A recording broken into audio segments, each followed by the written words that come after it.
Hello guys! Welcome sa isa na namang bagong video tutorial na kung saan ituturo ko sa inyo kung paano mag-deposit or mag-transfer ng pera galing Paymaya papuntang bangko, okay? Or bank account ng mga kakilala nyo, kaibigan nyo, kamag-anak nyo, or katransaksyon nyo. Ngayon, ipapakita ko sa inyo ang actual na pag-transfer ng worth 4,000 sa bank account or sa Metrobank ng kakilala ko. Okay? So, let's go guys. Panoorin mo ang video na to. Maglalagin lang ako sa aking Paymaya account. Okay. Ayan. Okay. Ngayon, sa nakikita nyo, meron po akong available balance na 6,637. Ngunit ang ipapadala ko ay 4,000 pesos lamang. Okay? So, makikita nyo dito yung send money, receive money, bank transfer, add money. So, dito tayo sa bank transfer. Okay, make sure guys na naibigay na sa inyo yung bank account number at full name ng papadalhan nyo. Okay, pindutin natin itong bank account. Pipiliin, hanapin natin yung, ayan, napakaraming bank na partner ng Paymaya o tie-up ng Paymaya. Hanapin natin ang Metrobank. Okay, ito yung Metrobank.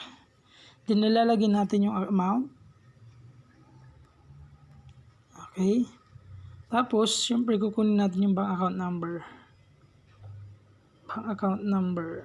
Copy. Account number. Tsaka yung pangalan, first name.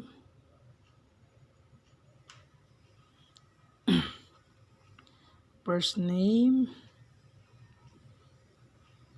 Middle name, optional. Kung meron ka, sa akin kasi wala. Pangalan at apelyido lang. Okay. Last name. Pwede nyo ilagay yung recipient mobile number. Kapag nilagay nyo yan dyan, ma-notify yung pinadalhan nyo na na-receive na nila yung na pumasok na sa bank account nila yung perang dineposit mo or transfer mo. Okay.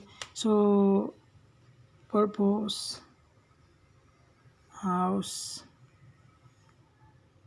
payment. Okay.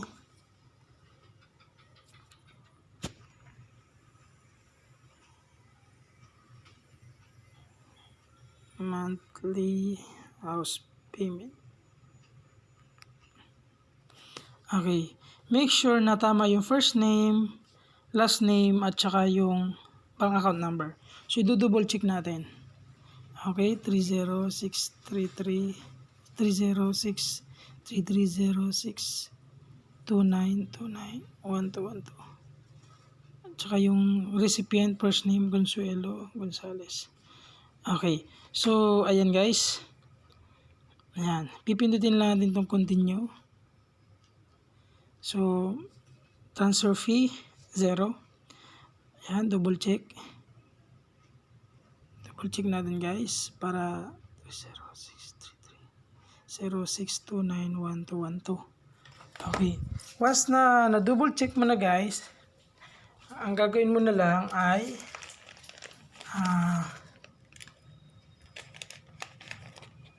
three zero six 1212. Pag na-double check mo na confirm na tama yung pagkalagay mo ng account number at saka ng account name, isi-send na lang natin. Send. Okay, processing. Ayan. Nakalagay dito, OSAM. Okay. Ayan.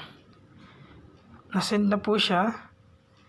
Then, check natin yung Paymaya. Nakalagay dito, OSAM, you have successfully transferred 4,000 to the account ending 1212 via InstaPay. Okay, so ganun lang guys, kadali ang pag-transfer ng pera from Paymaya to bank. Okay, so makikita natin dito sa transaction natin, antayin lang natin. Ayan. So makikita na dito natin, ayan, Send money via InstaPay, Metropolitan Bank and Trust Company. Ayan, yung bank account. So, ganun lang kadali. Guys, salamat sa panonood ng video na ito. Huwag kalimutang mag-subscribe at click ang bell para sa mga bagong video at ma-notify ka sa mga bagong video na gagawin ko. God bless and have a good day.